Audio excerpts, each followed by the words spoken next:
Hello and welcome to our latest podcast on cost of living. And I'm joined as ever by Hannah. And this time we've also got James joining us, who is going to talk us through our new Acorn. Yes, it's that time in the decade when we produce a completely new version of Acorn. Whilst the census is only one component, we always use it as part of Acorn. And as a result, now that all of the key stats are through, at least for England and Wales, we've been able to build a whole new version. So as a lot of our cost of living material has looked at sort of through the Acorn lens, we decided it was time to change that lens. So that is why we have James here. So James, tell us a little bit more about the new Acorn. Yeah, thanks, Paul. It's good to be back. I mean, also, I think that decade went quickly, didn't it? But yeah, here we are. Yeah, sure. So yeah, really exciting. Brand new version of Acorn always gets. Those of us who've been around for a few of these now, we always get excited when a new Acorn comes around.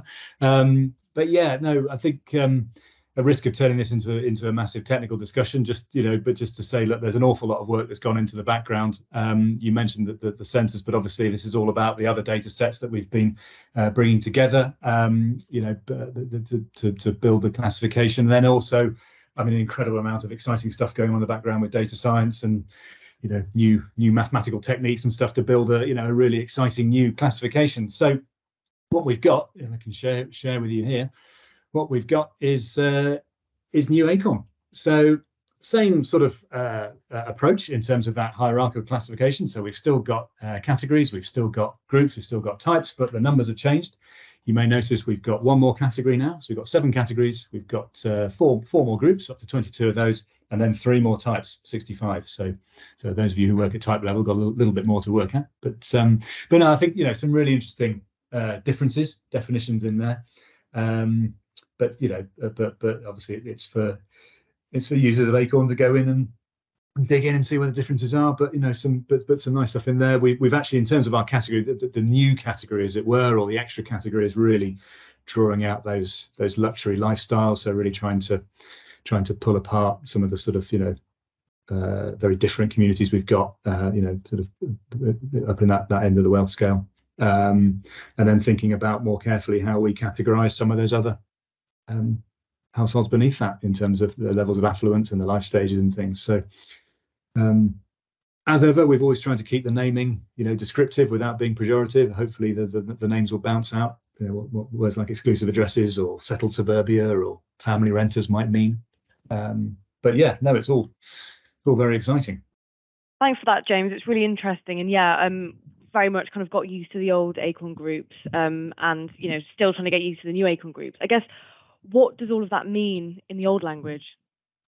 Yeah, sure. No, it's a great question. I think we always spend our time trying to revert back to the old one and understanding how things are compared. So yeah, we could look at that.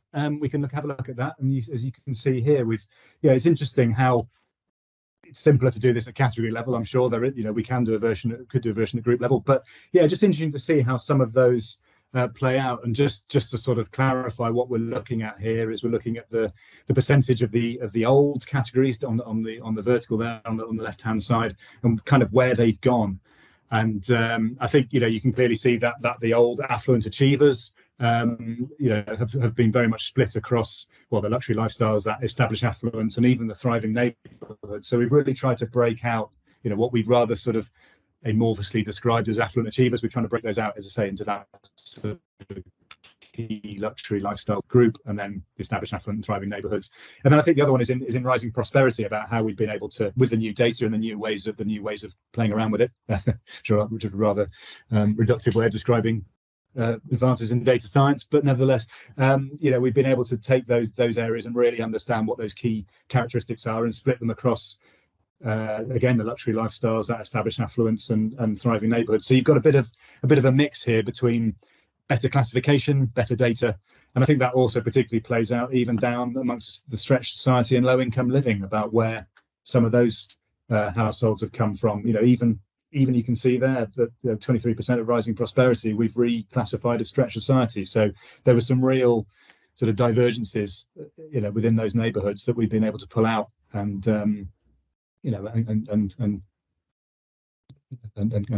categorize on. So yeah, really interesting stuff.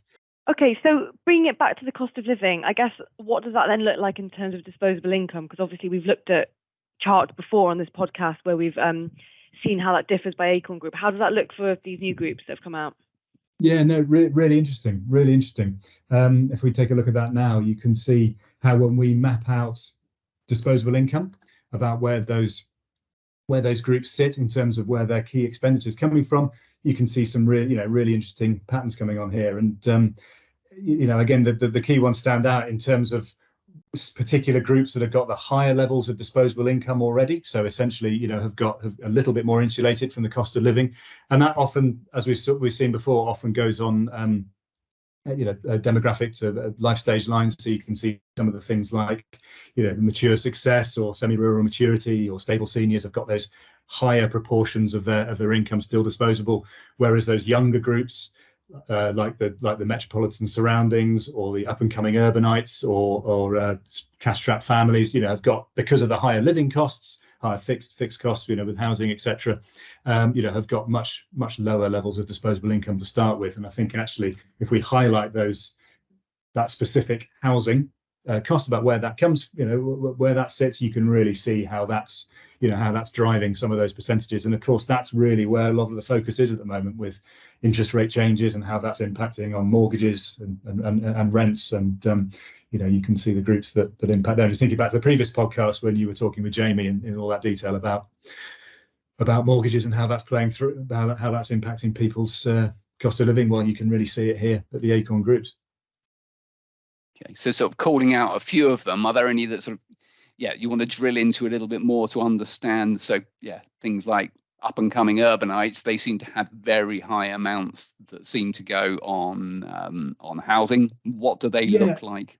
What do they look like? Yeah, good question. Yeah. So I mean, a risk of going back, looking back at old Acorn, as it were, or the previous terminology, then we talked about our rising prosperity, city sophisticates and things. I think that's a similar group here. Subtle differences, but it's a similar group. If you just bear with me on the technology, let me get to that. We can have a look at them if you want. We can look at the up and coming urbanites. So here they come in here. So I mean they're an interesting group certainly. So just in terms of that overall financial situation, yes, it's comfortable because that gross income is a little bit higher. But those higher living costs are really playing out in lower levels of disposable income. So it's quite clear how their sort of attributes and how their characteristics come to bear on that cost of living. I think key one there, but they're more likely to be privately renting. But clearly, as you can see from some of those locations, it's often that metropolitan city centre living, which comes at a higher cost, and as a result, we see that playing out with the living costs coming through in the cost of living. And as you say, we've talked about this group before under their old names. This is the new names for some of those groups. But are there any groups that surprise you in any of this? Yeah, I think the one that really stands out is right at the top there, Flourishing Capital. So called again because they're largely London based. But you can see they're, despite that second or third highest gross income, one of the lowest in terms of that disposable income. I think that's a really interesting one that comes out. And I think actually if you look at those, and you can see it's those high value mortgages again, it's those living costs that are really pushing that disposable income down. So you'll notice there's some quite quite notable locations that you tend to find them, but nevertheless, and high gross income, as we've said, but so you'd certainly describe them as, from a financial point of view, as wealthy. You can't deny that. You look at the brands that they're aligned to, and the habits, and the et cetera, and their activities. All looks great on the surface, but there's an interesting challenge there. And people in those groups, I'm guessing people in those groups, some of them are exactly that, very wealthy, but there will be some people in there who are highly mortgaged and yes, absolutely, at very big risks and vulnerable. 100%. Yeah, absolutely. Yeah. And I think, it comes to bear, we focus on a couple of the sort of the, metropolitan, younger groups. Then I think, we've got to acknowledge also, as we've seen before, down on within the stretch society, within the low income living, you've got quite a low proportion of a relatively low, significantly relatively lower income is disposable. So, some really interesting challenges there, which still, at the crux of everything we're looking at really from the cost of living analysis. Those groups, those categories are still, completely identifiable, and and the challenges that they face, really brought to bear. Okay, thanks for that. Okay, so that's the sort of top line sort of Acorn matched onto our paycheck. I know obviously people know that we also do our surveys. So what are the survey headlines in terms of the new look Acorn? Yeah, it's interesting. I mean, so if you take that sort of key headline figure of to what extent, are you concerned about the impacts of the cost of living? We've seen, I think I'm sure you talked about in the previous podcast, how that's sort of plateaued around about the sort of 52-53% level in terms of households who say that the cost of living is a significant worry for them. So what obviously, that's the headline figure. Drill into that, and it absolutely goes along the lines that you would expect. The luxury lifestyles, the established affluence are the groups that you would are less likely to say that it's a major concern. The interesting sort of pivot is the thriving neighbourhoods are the ones who are probably slightly more likely on average to say, yeah, it's a concern. Steadfast communities, we didn't name them like that for no reason. They're quite stoic in their approach, so they're actually less likely to say that. And then stretch society, low income living, much more likely to say that that it's a concern of theirs. So yeah, it's very it maps out very, very well. It's very clear how that fits. Thanks, James. That's really interesting. I guess my next question on this would be, if we kind of drill down to some of those groups, obviously everyone's having to take action in order to respond to the crisis. Are there any kind of nuances that you're seeing coming through in terms of how they're, I guess, dealing with what they've got in front of them? Yeah, sure. I think again, really interesting how that plays out in new Acorn. If you look at those questions we've got in the survey about what are you intending to do to mitigate the impacts of the cost of living. And if you start to look at that through the lens of new Acorn, then absolutely, it really stands out what's going on out there. So, I mean, if we pick that thriving neighbourhoods group that I talked about, the one that sort of like the first group to say that yes, they're more likely to say it's an effect that the cost of living is having an impact on them. They're concerned about it. Then if you ask them about the specific actions they're going to take, then really interesting that actually this is where we see. Quite alarmingly, we talked about those living costs coming through. They're the most likely to say that they're going to miss mortgage payments. They're